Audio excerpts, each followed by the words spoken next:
আসসালামু আলাইকুম। আজকে আমি কথা বলবো মুখের দুর্গন্ধ সম্পর্কে কথা বলবো। মুখের প্রচণ্ড দুর্গন্ধ, এটাকে ব্যাড ব্রেথ বলা হয়। এটার বিভিন্ন কারণে হতে পারে। এক নম্বর হচ্ছে মুখ শুকিয়ে যাওয়ার কারণে হতে পারে। মুখ শুকিয়ে যাওয়ার যে সমস্যাটা, এটা হচ্ছে পানি যদি কেউ কম পান করে তাহলে মুখ শুকিয়ে যেতে পারে। তারপরে মুখ দিয়ে যদি কেউ শ্বাস নেয়, যেমন তো এই ক্ষেত্রেও মুখে দুর্গন্ধ হতে পারে। তারপরে আছে কেউ যদি ঘুম থেকে ওঠে তাহলে মুখ থেকে দুর্গন্ধ হয়।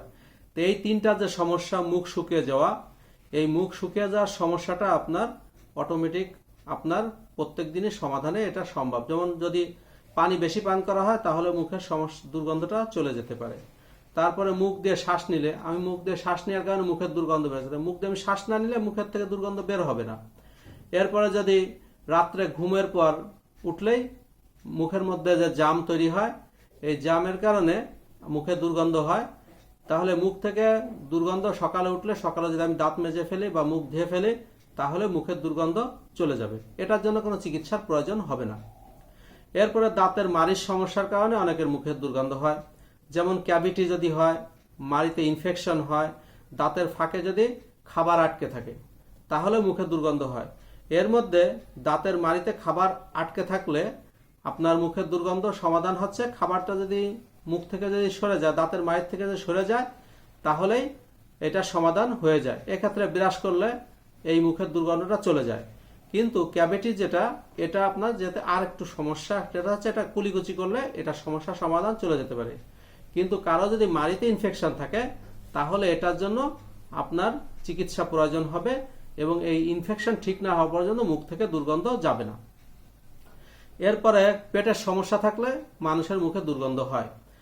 কি কি সমস্যা থাকতে পারে পেটে? এক নম্বর হচ্ছে যে পেটে গ্যাস্ট্রিক বা অ্যাসিডিটির সমস্যা থাকলে মুখে দুর্গন্ধ হয়। আর হচ্ছে এইচ পাইলর যদি হয় তাহলেও, এইচ পাইলরের সংক্রমণ যদি ঘটে তাহলেও মুখের দুর্গন্ধ হয়। এই ক্ষেত্রে আপনার চিকিৎসা প্রয়োজন হয়, গ্যাস্ট্রিকের জন্য গ্যাস্ট্রিকের চিকিৎসা। আর যদি আপনার ওই এইচ পাইলরই যদি সংক্রমণ ঘটে তাহলে এটার জন্য চিকিৎসা করতে হবে। এটা চিকিৎসাটা একটু সময় সাপেক্ষ, কিন্তু 100 থেকে 100 ভাগ এটা সমাধান হয়। তবে এটা আপনি কুলিকুচি করে বা ঘরোয়া সমস্যা এটা সমাধান করা কঠিন।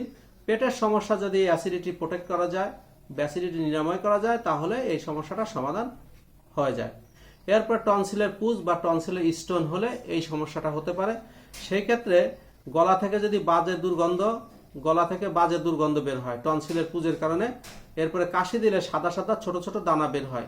যদি এই ধরনের সমস্যা দেখা দেয় তাহলে বুঝতে হবে যে টনসিলের পুঁজ বা টনসিলের স্টোন হয়েছে। এই কারণে গলা থেকে বাজে দুর্গন্ধ বের হচ্ছে এবং কাশি দিলে সাদা ছোট দানা বের হচ্ছে। এটা হচ্ছে কি টনসিলের প্রবলেমের কারণে।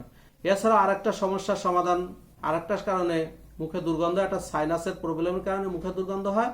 সেই ক্ষেত্রে সাইনাসের প্রবলেমটা কিভাবে বুঝবো? এক নম্বর হচ্ছে নাক বন্ধ হয়ে যাওয়া এবং নাকে পুঁজ জমা হয়ে মুখ থেকে দুর্গন্ধ বের হয়। তাহলে সাইনাসের সমস্যার সমাধান করলেও মুখের দুর্গন্ধটা চলে যেতে পারে। আমরা এটা বাড়ি বসে কিভাবে এটা সমাধান করব? বাড়ি বসে আমরা যদি মুখ যদি শুকিয়ে যায় তাহলে বেশি পানি পান করার দ্বারা, যেমন লালা কম থাকলে গন্ধ সবচেয়ে বেশি হয়, এই কারণে লালার পরিমাণ বাড়াইতে পানি পান করতে হবে। তাহলেও কি এটা দ্বারা সমস্যা, পানি পান করার দ্বারাও এটার সমস্যার সমাধান হতে পারে। এরপরে প্রতিদিন যদি 2 বার ব্রাশ করা যায়, রাত্রে ঘুমানোর আগে এবং খাবার পরে বা রাত্রে ঘুম থেকে উঠে যদি দাঁত ব্রাশ করা যায় তাহলে এটা সমাধান হতে পারে। জিহ্বা যদি অপরিষ্কার থাকে তাহলে জিহ্বার সাদা প্রলেপ পরে, তাহলে জিহ্বাটা ভালোভাবে পরিষ্কার করলেই এটা সমাধান হতে পারে। এরপর হচ্ছে কুলিকুচি করার দ্বারাও সমস্যার সমাধান হতে পারে। যেমন হালকা গরম পানি, মাউথওয়াশ ব্যবহার করে এটা সমস্যার সমাধান করা যেতে পারে। তারপরে কারো যদি ধূমপান অভ্যাস থাকে তাহলে ধূমপান বন্ধ করে দিলে মুখের দুর্গন্ধ আপনার বের হবে না। সেই ক্ষেত্রে আমরা যে ঘরোয়া যে পরিবেশটার কথা বলি, ঘরোয়া যে রেমিডিয়েশন বলি দুটো, কিভাবে এই ঘরোয়া রেমিডিয়েশনগুলো পালন করার পরে যদি দেখা যাচ্ছে কারো মুখে দুর্গন্ধ রয়ে গেছে তাহলে তাকে চিকিৎসা করতে হবে। এই চিকিৎসাটা হোমিওতে 100 থেকে 100 ভাগ সমাধান করা হয় এবং 100 থেকে 100 ভাগ সমাধান হয়। তা ঘরোয়া কিভাবে আপনি সমাধান করবেন বেশি পানি পান করবেন, দিনে 2 বার ব্রাশ করবেন, ভালোভাবে জিহ্বা পরিষ্কার করবেন, কুলিকুচি করবেন, ধূমপানের অভ্যাস থাকলে ধূমপানটা ছেড়ে দিবেন। এইগুলো করার পরেও যদি দেখা যায় যে মুখের দুর্গন্ধটা যাচ্ছে না, তাহলে আপনি হোমিও চিকিৎসার শরণাপন্ন হবেন। হোমিও চিকিৎসার জন্য ডোজ, মাত্রা, মুখের দুর্গন্ধর সময় কত কি আছে, এগুলো অনেক কিছু চিন্তা করতে হয়, যার কারণে হোমিও ওষুধের শুধু নামটাই বলা যায়। কি পরিমাণ খাইতে হবে, কার খাইতে হবে, এগুলো ডাক্তারের সঙ্গে চিকিৎসার মাধ্যমে এগুলো সমাধান করা হয়। এবং হোমিও ওষুধের সাধারণত নামটাও লেখা হয় না। কারণ কি, যে দেখা গেল একজনের মুখের দুর্গন্ধের কারণে একটা হোমিও ওষুধ গ্রহণ করছে, ধরেন মার্কসালি সে গ্রহণ করেছে, বা নাক্স ভূমিকা, বা পালসেটিলা, বা হিপারসাল, বা ক্যালিবাইক্রোম ওষুধগুলো সে সেবন করেছে। কোনো একটা ওষুধ সেবন করে সে মুখের দুর্গন্ধটা চলে গেছে। সে মনে করেছে যে এটার দ্বারা বুঝি সমাধান হয়, তো তার পরিবারের অন্য কারো এই সমস্যাটা এসে গেছে, তো সে এই ওষুধটাই ব্যবহার করছে। এই ওষুধটা ব্যবহার করে তার তো এটা যায় নাই, বরঞ্চ তার ইমিউনিটির একটা ক্ষতি হতে পারে। এই জন্য হোমিও ওষুধে সাধারণত ওষুধের গায়ে নাম লেখা হয় না, মাত্রা লেখা হয় না। অনেক ডাক্তার আবার লেখে, প্রেসক্রিপশনে লেখে, গায়ে লেখে। তারাও যে ভুল করে তা না, তবে অনেক ডাক্তাররা লেখে না, তারাও যে ভুল করে তাও না। এক এক ডাক্তারের এক একটা কৌশল ব্যবহার করে থাকে। তবে হোমিও ওষুধের ক্ষেত্রে মুখের দুর্গন্ধের জন্য প্রধান প্রধান যে ওষুধগুলো আমরা সাধারণত দিয়ে থাকি, তার মধ্যে একটা হচ্ছে মার্কসল, আর একটা হচ্ছে নাক্স ভূমিকা, পালসেটিলা, হিপারসাল, ক্যালিবাইক্রোম। এটা রোগীর অবস্থা বুঝে দেয়া হয়ে থাকে। তারপরে এগুলো আমরা যখন একটা দাঁতের একটা সমস্যা নিয়ে কোনো রোগী যখন আমাদের কাছে আসে, তখন আমরা তাকে কিছু জিজ্ঞেস করি বা কিছু সিমটম আমরা বের করার চেষ্টা করি। 1 নম্বর হচ্ছে তার গ্যাস্ট্রিকের প্রবলেম আছে কিনা জিজ্ঞেস করি প্রথমে। তারপরে তার জিহ্বার সাদা প্রলেপ পড়ে কিনা, তারপরে টনসিলের ব্যথা হয় কিনা, বা কাশি দিলে সাদা দানা পড়ে কিনা, তারপরে দাঁতে ব্যথা আছে কিনা, মুখ ফুলে কিনা, এইগুলো দেখে আমরা একটা হোমিও চিকিৎসা আমরা দিয়ে থাকি। তবে এই দেওয়ার ক্ষেত্রে, হোমিও চিকিৎসা দেওয়ার ক্ষেত্রে আমরা যদি কারো দাঁত ফোলা থাকে, তা দাঁত ফোলা থাকলে আমরা কয়েকটা জিনিস আবার দেখে থাকি। 1 নম্বর আছে মাড়িতে ইনফেকশন আছে কিনা, 2 নম্বর আছে তার দাঁতের মাঝে, দাঁতের ফাঁকে খাবার আটকে থাকে কিনা, তারপরে তার ভিটামিন সির ঘাটতি আছে কিনা, টনসিল বা সাইনাসের থেকে সেকেন্ডারি কোনো গন্ধ আসে কিনা, পায়ের এই যে পায়ের দাঁত বা বুদ্ধি দাঁত বের হওয়ার সমস্যা আছে কিনা, এইগুলো দেখলে আমরা কি করি, আমরা একটা রোগীকে আইডেন্টিফাই করতে পারি।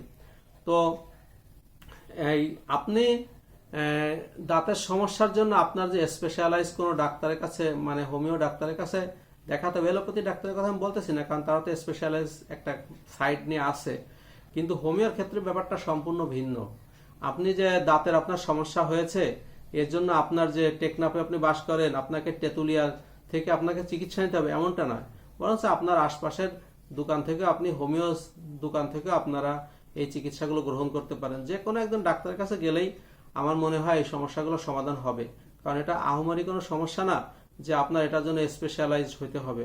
তবে হ্যাঁ, যারা এই বিষয়ে একটু লেখাপড়া করে বা এই বিষয়ে আলাদাভাবে লেখাপড়া করে, তাদের জ্ঞানটা একটু বেশি হবে, এটা স্বাভাবিক। তবে এটার জন্য আপনার স্পেশালাইজড বা অমুক ডাক্তারের কাছে যাইতেই হবে, এরকম আসলে ব্যাপারটা হোমিওর ক্ষেত্রে নয়। হোমিওতে আরেকটা যে সমস্যা আমরা শুনে থাকি, সেটা হচ্ছে অমুক ডাক্তার ওষুধ ভালো দেয় না, বা অমুক ডাক্তার ওষুধের মধ্যে আপনার ভেজাল আছে, বা ওষুধ সঠিক ওষুধ দেয় না। এই কথাটা ঠিক না। আপনাকে ভেজাল ওষুধ বা অসঠিক ওষুধ বা ভুল ওষুধ দিয়ে তো তার কোনো লাভ নাই। তার যদি কোনো লাভ থাকতো তাহলে সে দিত। কারণ কি, হোমিও ওষুধে মানুষের চিকিৎসা হয়েছে সুস্থতার জন্য। তো আপনার যদি এটা সমাধান না হয়, সে ভুল ওষুধ দিলে তো তার সমাধান হবে না। আর সে বারবার আসলে আপনি বারবার তার কাছে আসবেন, সেটাও হোমিও কোনো ডাক্তার এটা চায় না যে আপনি বারবার আসেন।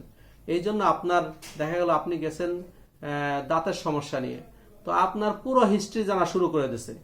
তো এইগুলোর দ্বারা আপনি কখনো মনে করবেন না যে তারা এই ভিজিট বেশি নেবে বা বারবার তার কাছে যাবেন, বারবার সে ওষুধ দিবে, এই কারণে এটা দেয়, এটা ঠিক না। আবার অনেকে বলে থাকে যে অল্প তারা মানে কম শক্তির পাওয়ার কম দেয়, পাওয়ার বেশি দেয়। আসলে এটাও ঠিক না। যার যে পাওয়ার দেওয়া উচিত, তার মেধাতে যে যা এটা আসে যে আমার এই পাওয়ারটা অমুক রোগীকে দেওয়া উচিত, তো সে রোগীকে ওই পাওয়ারটাই দিয়ে থাকে।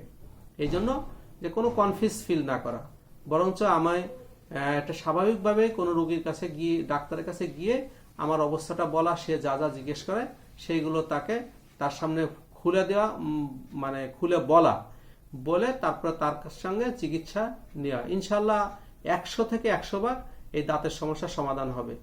এছাড়াও যদি আপনি পরে মনে করেন যে না আমার সঙ্গে যোগাযোগ করতে পারেন, সেই ক্ষেত্রে আমার মোবাইল নম্বর যদি দেখেন যে ডেসক্রিপশনে আছে বা আমার কমেন্টে আছে, তাহলে আপনারা আমার হোয়াটসঅ্যাপে আপনার সমস্যা লিখে আমার হোয়াটসঅ্যাপে যোগাযোগ করতে পারবেন।